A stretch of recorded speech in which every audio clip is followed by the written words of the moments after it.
Hello, I'm Lilian. I'm from the Fast Track team, and I'm based in UK. Fred is based in US, so yes, we have people different time zones here.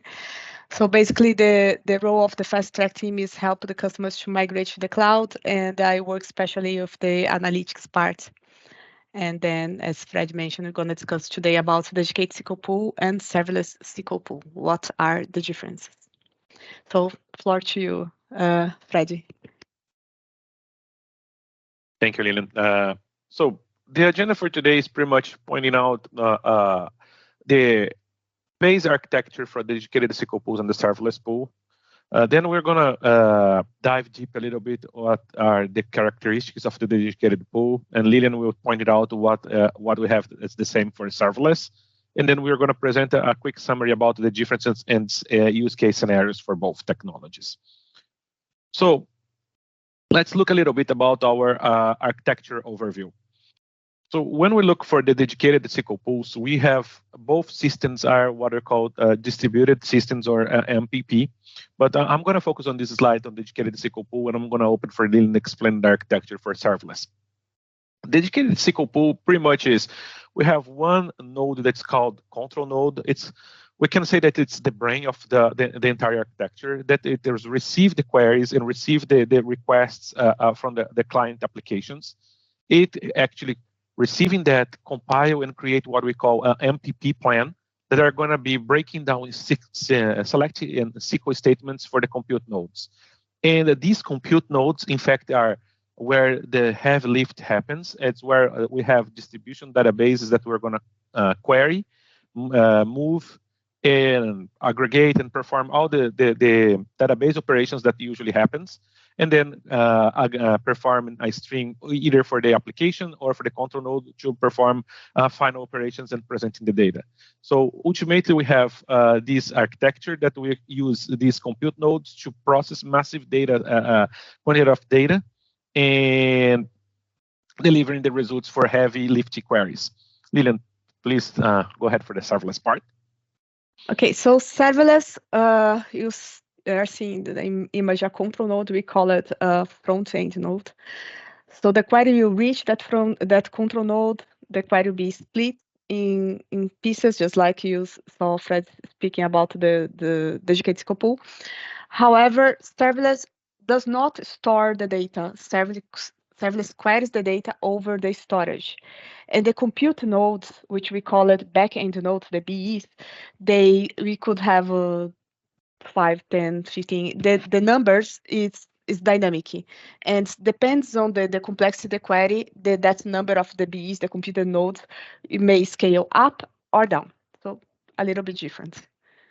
Back to you, Fred. Cool. So moving forwards now, as we mentioned, I'm going to talk a little bit about the characteristics of the dedicated SQL pool. So as I mentioned before, the dedicated SQL pool is a distributed system, moving towards what we call the MPP paradigm or architecture. That stands for massive parallel processing. In summary, it's we organize the dedicated SQL pool with the architecture with control and compute nodes. The control node has what we call, it's the brain.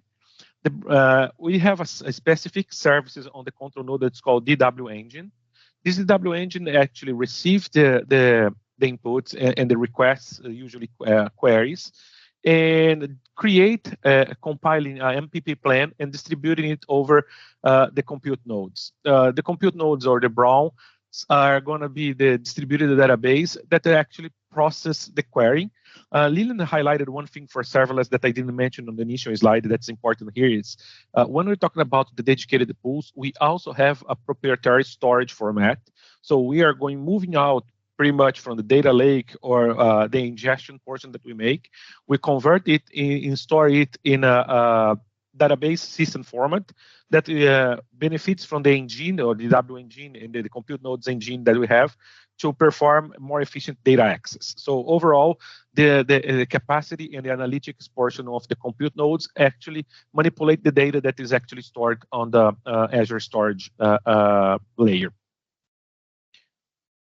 So when we are talking about these distribution or compute nodes, and I mentioned about the storage capabilities, we have at the compute node level what we call distributions. The dedicated SQL pool always going to have 60 distributions that behind the scenes pretty much are databases. So each individual distribution is a full database. And these databases are going to receive the data that are going to be inputted with our dedicated SQL pool to split almost evenly as possible the data across the distributions. So when we are querying, each distribution are going to run piece of the data. So the queries are going to be break down in small pieces and all working together in a parallel manner to give the performance that we have. So to do these distributions, I mentioned that we try to be evenly as possible. So we have some table types that are going to be applied and when we are loading or inserting the data across this logical database to make sure that we can actually get as close as possible to be even in distribution. Why that's important? Because as the picture that I share here, we have these buckets. If our data it's not even in distributed, our database are going to be as fast as much our slowest distribution. So we don't the scenario that we want to avoid that we call data skew. It's having one of the nodes or the distributions with a heavily loaded database and others with just a small amount. Meaning what? One database is going to complete and run the queries and retrieve the data very quickly, but until the least the slower database complete this workload, the query will be executing. So we are trying to avoid the data skew as much as we can. So for doing that, we are going to talk about the table types and the distribution techniques that we have. But overall, we have three approaches to that. One, it's the round robin, that we store data across equally across all the nodes. We have hash distribution that we apply a hash function that are aimed to distribute but keep contiguous data all together to performance improvements. And we have replicated that we keep an entire copy of the database on each node. We're going to see all these tables in detail on upcoming slides as well. So as I mentioned, we have the hash distributed tables, right? And hash distributions, we have one particular internal hash function, so this cannot be customized. But this hash function applied when we are choosing our distribution keys is ensure that we can store data together to improve performance. And what type of data together? So applying this hash function, we can keep contiguous and similar data together. And when we are doing what's called data movement, we avoid to actually need moving data across the different nodes. The concept of data moving are going to be discussed further in this presentation, so I'm not going to stick there. Today we have one option that is single distribution option, and we have on public preview aiming to be GA this year the multi-column distribution, so we can actually attribute more than one column when we're creating our distributions. Our hash function to create our distribution table for the table. And I'm mentioning that because there's some techniques that we want to take in consideration when we're talking about distributing. One thing is, what is usually when we are doing our queries and our aggregations or joining, we tend to use a lot of dates. So the first question that is very frequently received for us is, can I use date as a distribution column? The answer is you can use the column that you believe that fits the most, but usually date is not a good one because, or as a best practice, what I'm highlighting here is cardinality is one. As much distinctive values we have, and date usually has got a bunch of data all together, and we cannot guarantee when we are basing the hash function that the data is going to create an even distribution across the nodes. And ultimately what happens when we choose this type of data types or columns as a distributed key, we end up to have the data skew that I demonstrated before, ultimately causing some performance bottlenecks with your database. So in overall best practice, I highlighted cardinality as the most important, along with the second one, the query patterns. So we need to look and understand the type of queries that we are going to run, the more complex and the join fields, and criteria that we're going to use, and the group bys. Those columns, along with the criteria of cardinality, can actually be big and important candidates to creating distribution keys. Of course, there are other aspects like when we are creating that, considering data growth, the data volume, and even anticipate some scalability regarding the change that the database are going to receive. On top of that, I'm going to mention one thing that we recently released with the product on last August, in fact, that is the distribution advisor. So sometimes we are unsure that if the keys that we are using are the distribution key is the best. So this distribution advisor is a very important tool that can give you the insight and give you the insights regarding what we can use as a distribution key. And as I mentioned scalability. Database change over the time, query patterns change over the time. So sometimes we stick with one key that was good for almost years, and then later on we start to see some degradation in performance and we are not able to point it out. And as we doing some study over the keys, we discovered that the query patterns changed, and the distribution key that we are using for a long time is not valid anymore. Or let me rephrase by valid. It doesn't bring the performance impacts that we were looking for in the beginning. So when it happens, running this distribution advisor, we can have some insights regarding the query patterns and access based on the internals of the W database, and create and have suggestions regarding if you should redistribute and change your table distribution keys for a more suitable one. Very important tool. I strongly recommend they use that. Along the other type of distribution distributed tables, we have the round robin. Round robin pretty much using an algorithm that places in a sequential way the data across the node, the different distributions. So pretty much, if you had like identity column, number 1 we're going to be on the database 1, column 2 we're going to be on the distribution 2, and subsequently all the way to the 60. So it created a round robin algorithm and distributing. What it means is we're going to have a very evenly distributed data across the nodes. But it doesn't mean overall that it's going to bring us a better performance. Why? Of course, there's different scenarios that it can bring some performance gains. But overall, the round robin here, because the data is evenly distributed, but it also means when we are doing specific aggregations, I'm going to always need to move data across the nodes. And the data movement are going to always happen on the same quantity. But the data movement means that we have some network latence, we have processing times, and we need to aggregate this data to move in intermediate steps.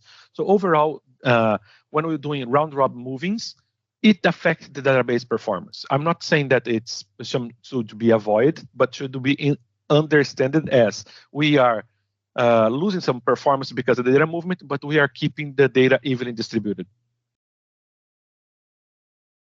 And we have a third type of tables, that is the replicated tables. Replicated tables, pretty much as I mentioned, we keep a full copy of the table in the nodes on the different on each of nodes. So it means that when we are going to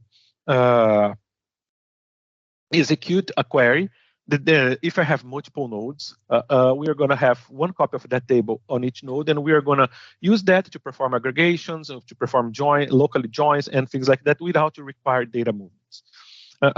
I received some questions on the past that, okay, so why I don't use replicated for everything? There's the drawback of the way that it works behind the scenes to replicate this data across the different nodes. That's one. And also, the replicated tables are not suitable for big data sets. So it means that if for big data sets, I mean, tables over 2 to 3 GB tends to be slower, start to perform some slowdown. There's some special case that we suggest the usage of tables a little bit higher than 5 GB to have some performance improvements, but it depends of customer scenario. Overall, we always suggest to keep it lower than 3 GB, the replicated tables. Usually, we're going to see that on the next slide, where we do some recommendations regarding for the analytical workload, what would be the best for the dedicated pools. So I was just coming from the back. The replicated tables usually we recommend to use for our dimension tables. If it starts to become too large, our dimension tables, then we can consider either hash distribution or round robin. It's not ideal, but it depends on each scenario. We can make some adaptations, but overall dimensions always fit on the replicated tables. Fact, usually we suggest hash distribution because it can improve the performance by keeping, like we mentioned, the data very contiguous across the different allocations and having a better performance. And for staging and loading tables, we suggest using round robin to avoid some drawbacks of the calculation, the hash distribution. And as we move it from the concept of the distribution tables, you heard me talking about distribution and data movement. And what it means, because we're talking about a distributed system, data movement actually happens when we are moving, when we are querying data, and across the different distributions, I need to move the data for each distribution to perform the query patterns that we need. One of the most common ones is broadcast move. It's where the query optimizer, when doing these aggregations and joining two data sets, choose the smaller one to be moved across the different nodes to perform these operations locally. So this is the broadcast move. Another type of how it actually works. So I mentioned the smaller table. I'm trying to create animation here to show how it actually works. So we have our tables in different nodes. And then when internally as a query step, we start to move the data from to compatibilize it and then doing the aggregations and joins like I mentioned. So what happens is we start to move the smaller data sets and tables across the nodes and to perform the internal operations intermediate steps for the queries. So we have the smaller data sets and we have all the tables that are pieces of the table that is still on the nodes. And as the animation show, we move the smaller tables into the nodes to perform the aggregation and joins and other operations that are going to happen on the intermediate steps for the queries. Another data movement that we have is the shuffle move. Shuffle move, it's a little bit different. It's pretty much is a way to redistribute data across the compute nodes more efficiently by putting the data that is going to be on the co-located, let's say that, in the same compute node, and then perform the join operations. If we see in animation, would be something like that. We're going to have the table that it's here, and we move it into the nodes, and then we start to place the data that we need on each compute node in order to make the shuffling and then perform the join and aggregation locally with that. It's more efficient in some operations than the broadcast because we are going to move less data. But sometimes either broadcast, we are not saying that broadcast is bad or shuffle is bad. Depending on the query plans and the operations, it usually can bring or more performance depending of the data set types, query patterns, and some things. So we need to evaluate both approaches as depending of query itself. I'm going to do a very quick demo where I'm going to show about what is data. What is data movement, data skew, and show a little bit what is explained to show you guys what is happening behind the scenes. It's going to be real quick. So let me just.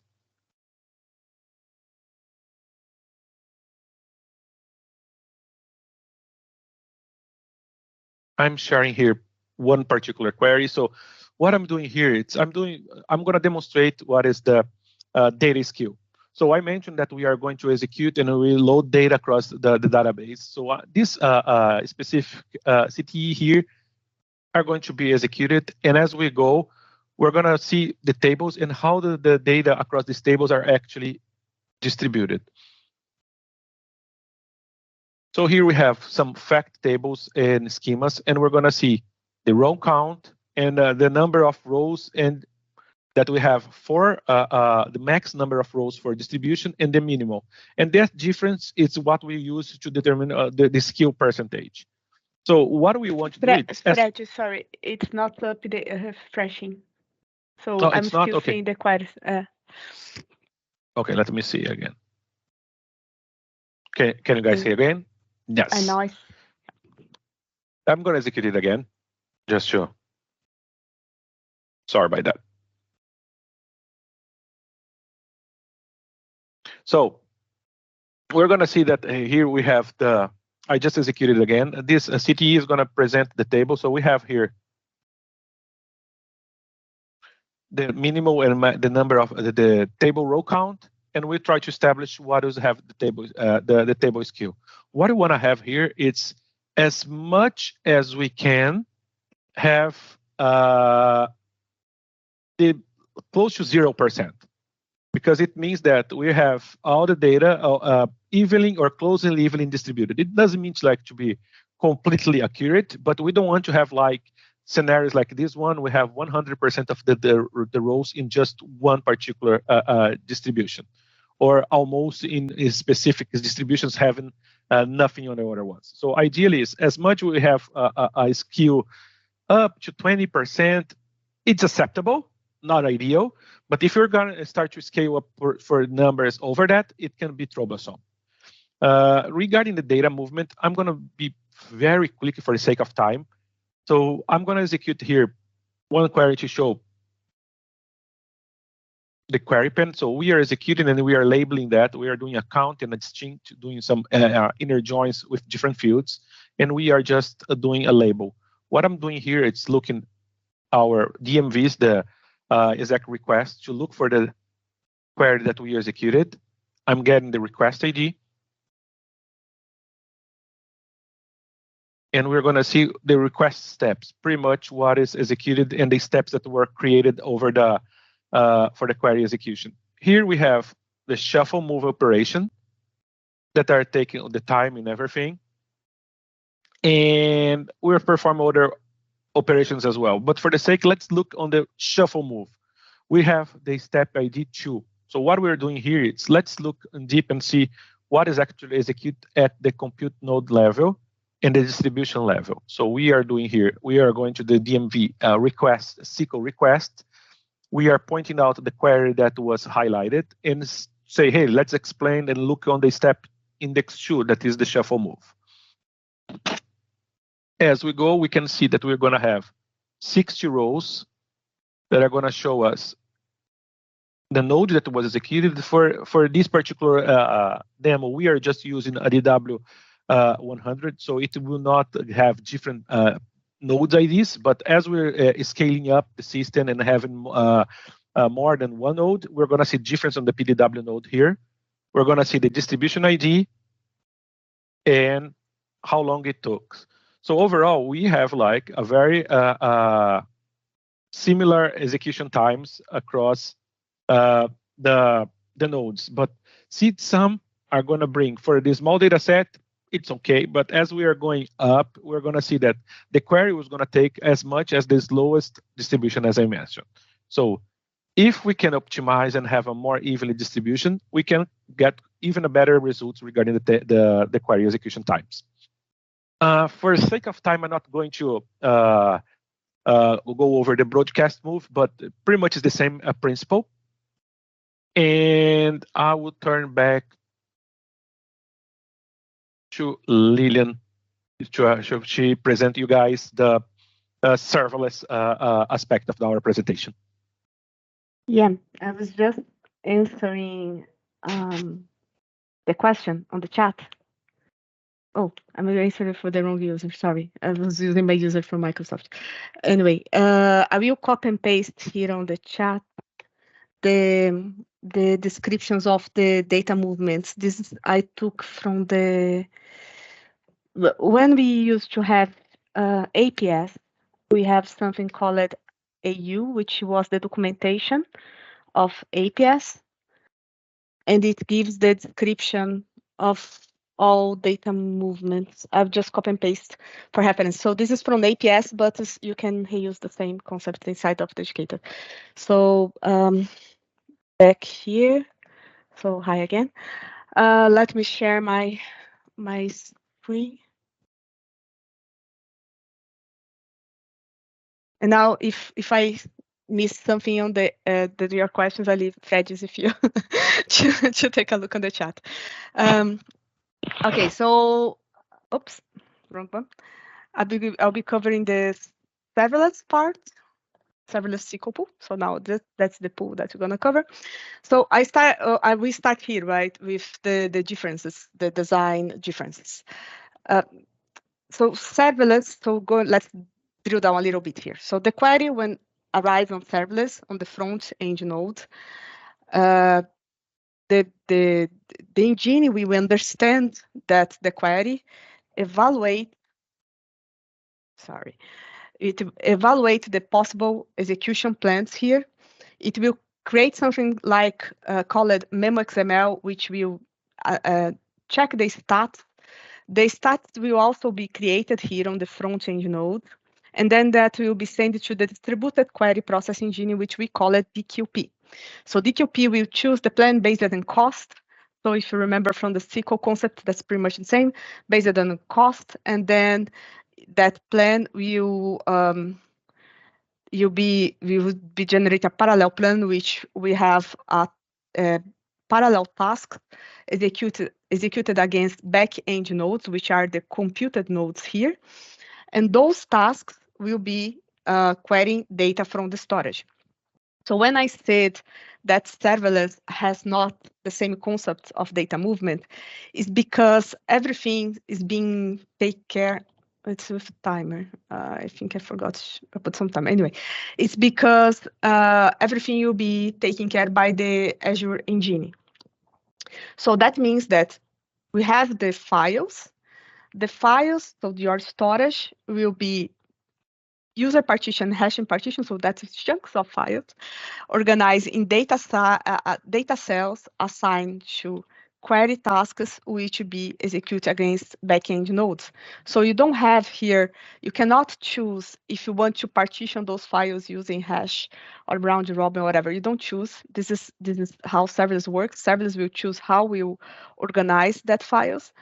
And also you don't store that data. That data, it already exists on the Azure storage.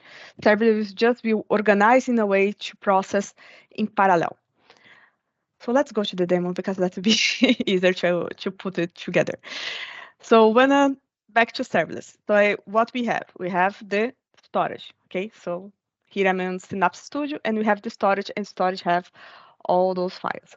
So serverless, I cannot insert, update, and delete data. I can just query data. So select surface is fully supported.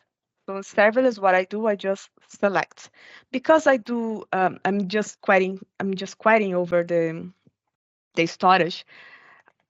Open role set will be used a lot, and file supported will be Parquet and CSV. If you ask me which one is the best, I would say Parquet because of the format that Parquet is created. It's compact, so in memory it process much faster than a CSV, though CSV is also supported.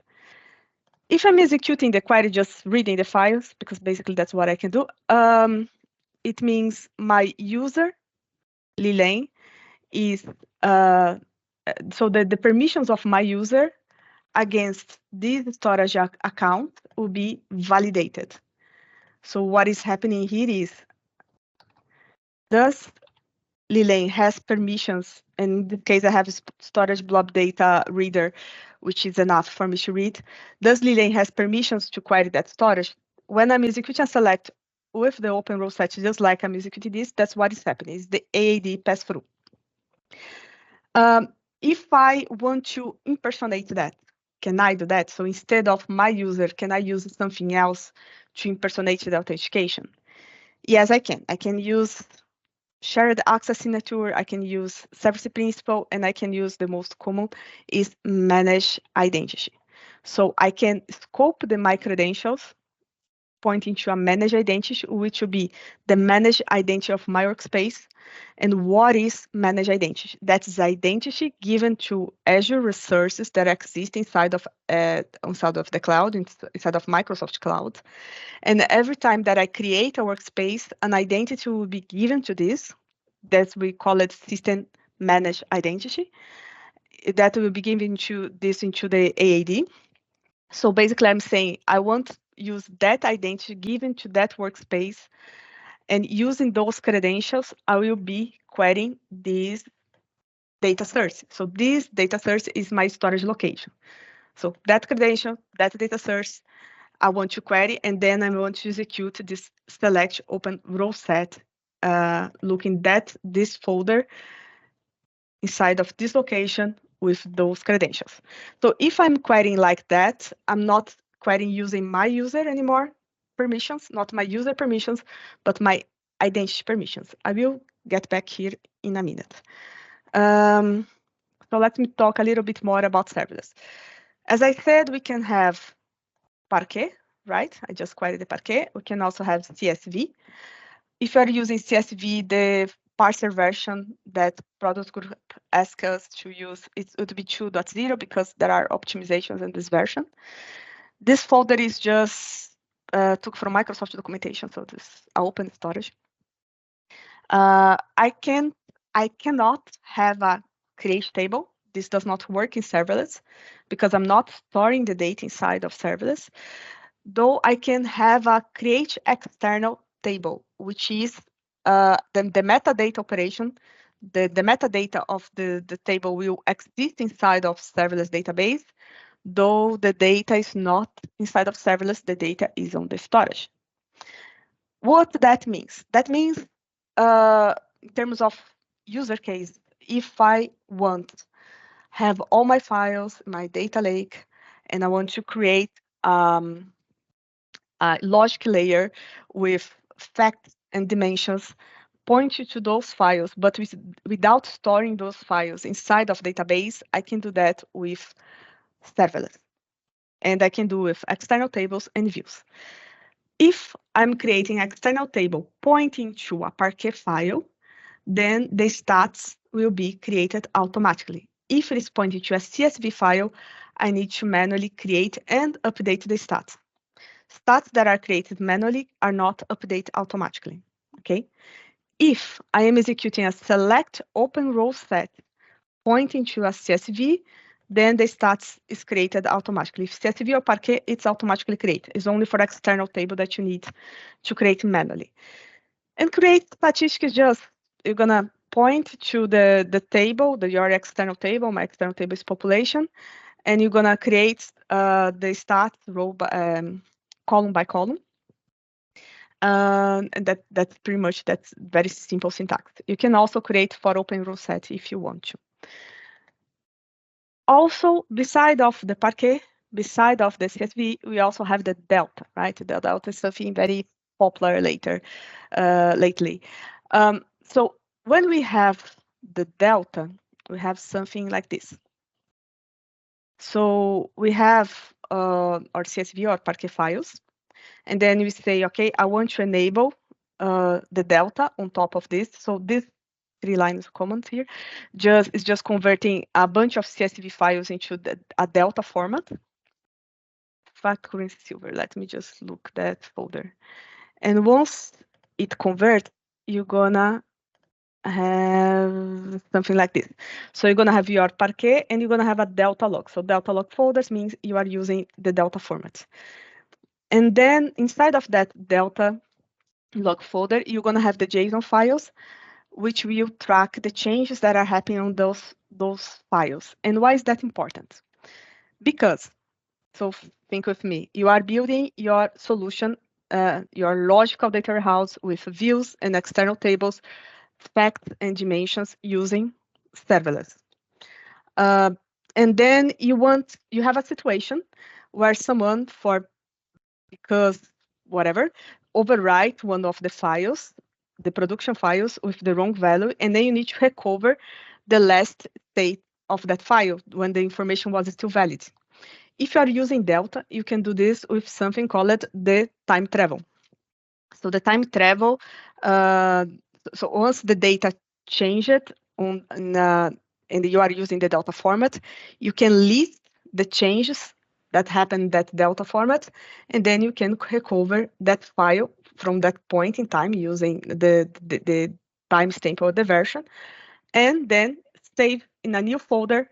And that's when you're going to use serverless to query it, because serverless has not, you cannot use time travel of serverless. That will not happen.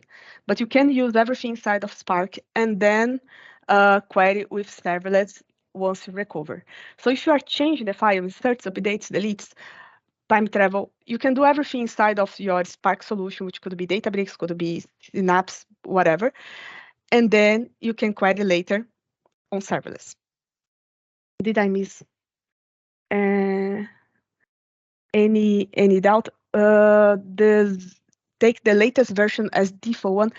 I believe you need to also always specify here the version, right? The parser version 2.0. So not sure if you are creating from the query. I need to take a look now if you are querying from here, if that's gonna be the latest or not. Let me see.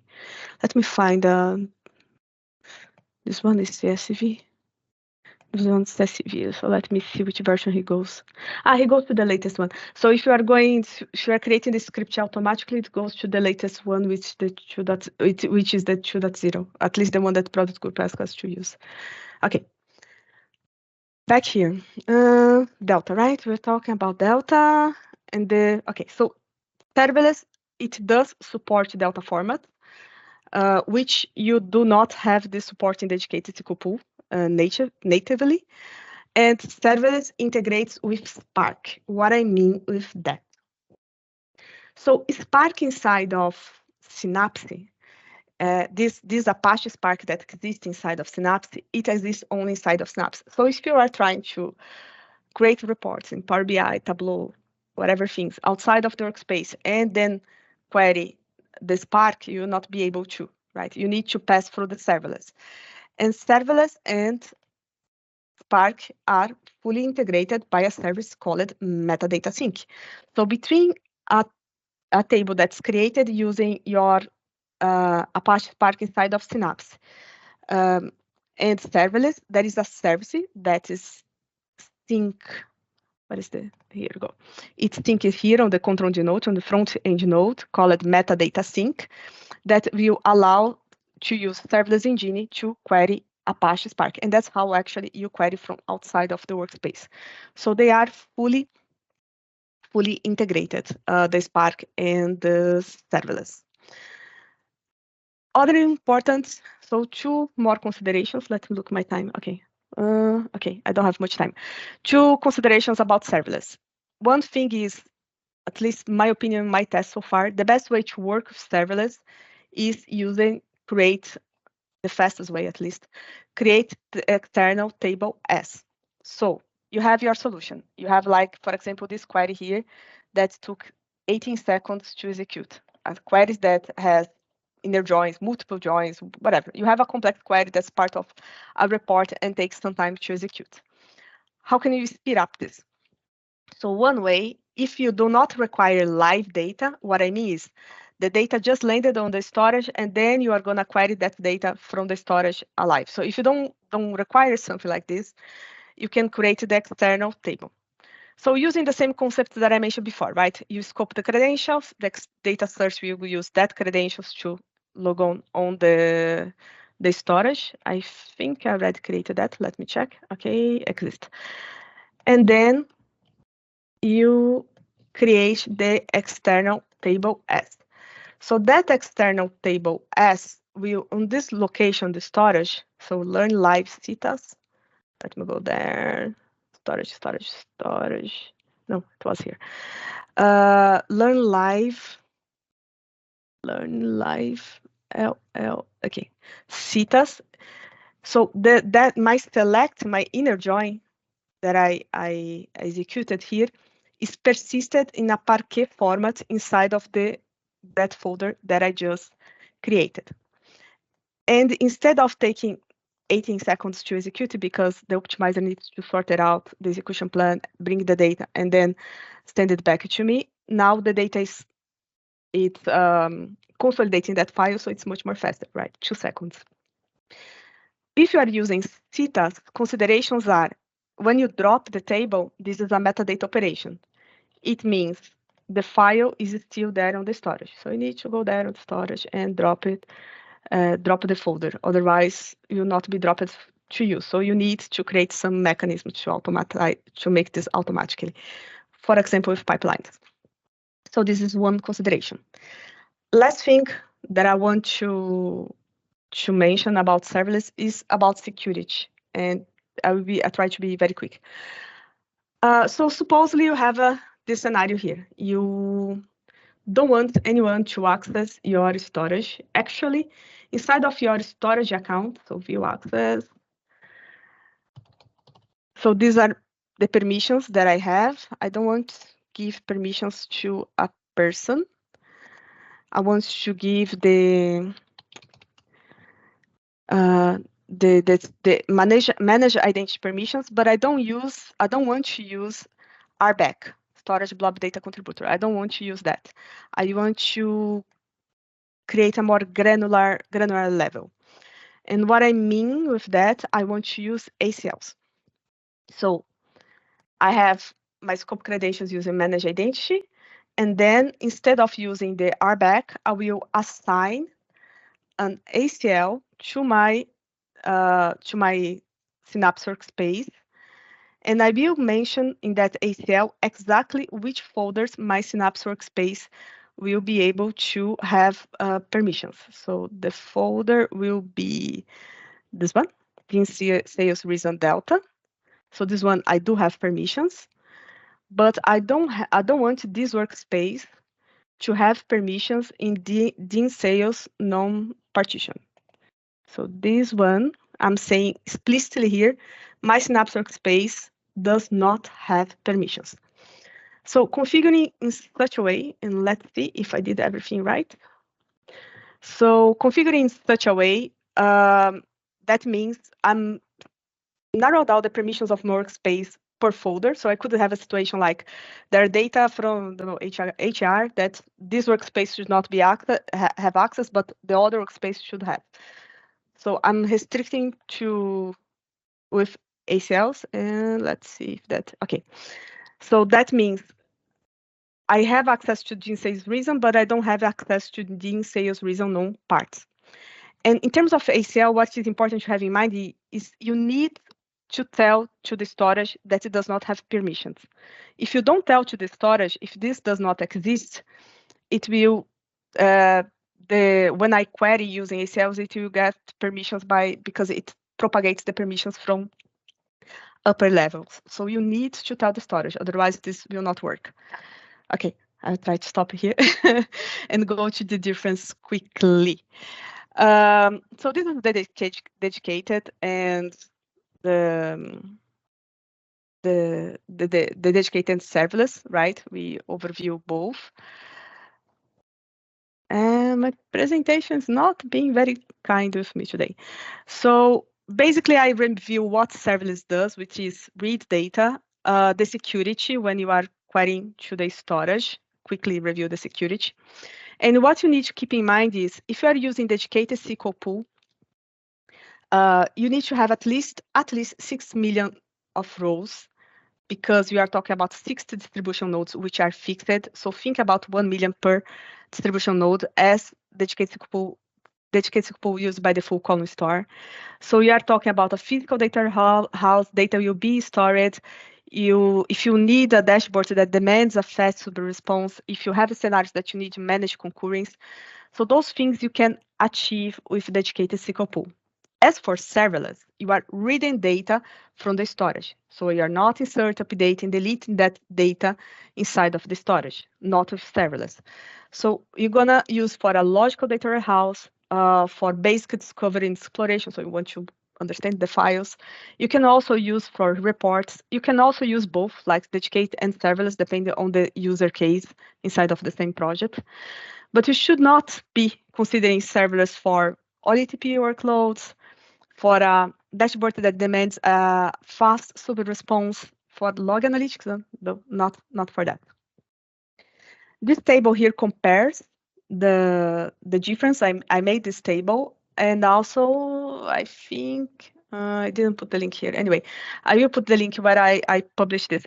So this is a comparison what exists in one and does not exist in the other, and based on what exists in one and what exists in the other, you will understand using your business rules which one should you be using. For example, you need support to Delta, so not dedicated SQL pool. You need to go to serverless, things like that. This is the details of me and Freddie, and of course, the presentation will not go to the right place because that's the way it is. And let me see the questions.